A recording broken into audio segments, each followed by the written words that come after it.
News, सच जरूरी है।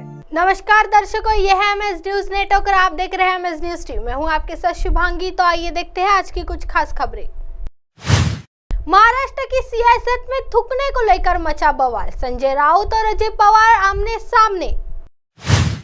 महाराष्ट्र की सियासत में एक बार फिर खलबली मची हुई है। उद्धव ठाकरे ने नेतृत्व वाले शिवसेना गुट के सांसद संजय राउत के थूकने वाली हरकत को लेकर राष्ट्रवादी कांग्रेस पार्टी अजित पवार ने शनिवार को निशाना साधा है। पुणे में मीडिया बातचीत के दौरान अजित पवार ने कहा कि थूकने की हरकत महाराष्ट्र की संस्कृति नहीं है। बोलते समय संयम अपनाना चाहिए। हमारी एक संस्कृति है, एक परंपरा है और इतिहास है। मैंने सुना है कि संजय राउत किसी बीमारी से पीड़ित है और इसलिए थूकना पड़ा। वही सांसद संजय राउत ने पलटवार करते हुए कहा कि थूकना पेशाब करने से बेहतर है। दरअसल राउत का इशारा पवार द्वारा साल 2013 में दिए गए एक बयान पर था, जब मुंबई के आजाद मैदान में किसानों की पानी की समस्या के मुद्दे पर पवार ने बेहद ही विवादित बयान दिया था। अजित पवार ने मन से कहा था कि बांध में पानी नहीं है तो क्या वहां आकर पेशाब करूं। हालांकि बाद में पवार ने बयान को लेकर माफी भी मांगी थी। क्यों मचा है थूकने को लेकर बवाल? दरअसल बीते शुक्रवार को मुंबई मीडिया ने मुख्यमंत्री एकनाथ शिंदे के बेटे श्रीकांत की शिवसेना प्रमुख उद्धव ठाकरे के खिलाफ टिप्पणी के बारे में संजय राउत ने सवाल पूछे। इस पर राउत ने जमीन पर थूक दिया था। सवाल था कि विदेश यात्रा कर सकते हैं क्योंकि वो मुंबई की गर्मी बर्दाश्त नहीं कर सकते हैं। राउत ने सवाल सुनाते ही पूछा कि यह कौन कह रहा है। मीडिया ने जब सांसद श्रीकांत शिंदे का नाम लिया तो राउत ने जमीन पर थूक दिया। यह घटना कैमरे में कैद हो गई है। इसके बाद महाराष्ट्र की राजनीति में खलबली मच गई।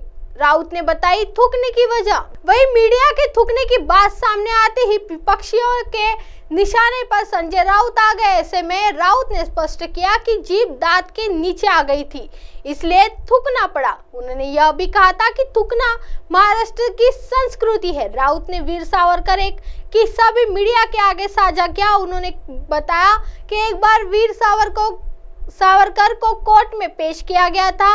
उस वक्त उनकी आंखों में सामने एक गद्दार आया तो उन्होंने जमीन पर थूक दिया था। इसी तरह शिवसेना और बाला साहेब के गद्दारी करने वालों का नाम सुनते ही मेरी जीभ को तकलीफ हुई तो थूकना पड़ा। आइए बढ़ते हैं अगली खबर की तरफ। कोरोमंडल हादसे पर शरद पवार ने दी प्रतिक्रिया। पुरानी मिसाल देकर रेल मंत्री का मांगा इस्तीफा। उड़ीसा के बालासोर में हुई 3 ट्रेनों की दुर्घटना में अब तक 288 लोगों की मौत हो चुकी है और 800 से ज्यादा लोग घायल हैं। केंद्र सरकार के मृतकों के परिवार वालों के लिए 10 लाख रुपए की राहत राशि का ऐलान किया है। पीएम नरेंद्र मोदी ने शनिवार को घटनास्थल का दौरा किया और कहा कि दोषियों का कठोर कार्रवाई की जाएगी। दुख के इस पहाड़ गिरने की घटना पर महाराष्ट्र से एनसीपी प्रमुख शरद पवार ने भी अपनी प्रतिक्रिया दी है। उनके अलावा शिवसेना सांसद संजय राउत और कांग्रेस नेता पृथ्वीराज चव्हाण ने भी प्रतिक्रिया दी है। शरद पवार ने कहा कि इस दुर्घटना की विस्तार से जांच होनी चाहिए, तब जाकर सच सामने आएगा। पवार ने पुरानी मिसाल देकर कहा कि लाल बहादुर शास्त्री जब रेल मंत्री थे और उनके कार्यालय में दूसरी रेल दुर्घटना हुई थी, तब तत्कालीन प्रधानमंत्री पंडित जवाहरलाल नेहरू उनके इस्तीफे के खिलाफ थे। इसके बावजूद शास्त्री जी ने नैतिकता के आधार पर इस्तीफा दिया था। शरद पवार ने कहा कि आज की परिस्थिति अलग है। वे दौर और थे और ये दौर अलग है। तब रेल मंत्री कोई और था, अब रेल मंत्री कोई और है। आज की नेता जो सही समझे वो करे, पर जहां तक मेरा मानना है उन्हें नैतिकता के आधार पर तुरंत इस्तीफा दे देना चाहिए। यही बात आज शिवसेना सांसद संजय राउत ने भी कही। उन्होंने कहा कि लाल बहादुर शास्त्री अपनी जिम्मेदारी समझते हुए नैतिकता के आधार पर तुरंत इस्तीफा दे दिया था। 3 ट्रेनों के टकराने से इतने लोगों की मौत हो गई है, रेल मंत्री को तुरंत इस्तीफा दे देना चाहिए। आइए बढ़ते हैं अगली खबर की तरफ। सीएम न बन पाने पर शिवकुमार ने तोड़ी चुप्पी।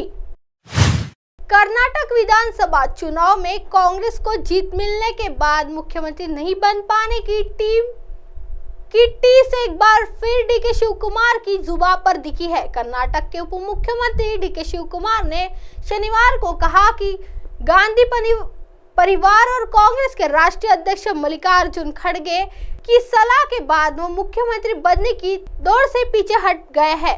ध्येय रखने का फैसला किया। उप मुख्यमंत्री बनने के बाद अपने निर्वाचन क्षेत्र के दौरे पर गए शिव कुमार ने मतदाताओं से कहा कि उनकी इच्छा कभी झूठी नहीं होगी और उन्हें उनसे धैर्य के साथ प्रतीक्षा करने को कहा है। शिव कुमार ने कहा, आपने मुझे मुख्यमंत्री बनाने के लिए बड़ी संख्या में मत दिए, लेकिन क्या करें, एक निर्णय हुआ था। राहुल गांधी, सोनिया गांधी और मल्लिकार्जुन खड़गे ने मुझे एक सलाह दी थी। मुझे बड़ों की बात का मान रखना था, मुझे धैर्य बनाए रखना था।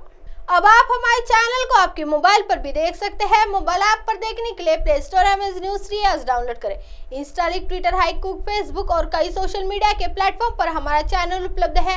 आप इसे यूट्यूब पर भी देख सकते हैं। आप हमारे चैनल को लाइव भी देख सकते हैं www.msnews3.com पर।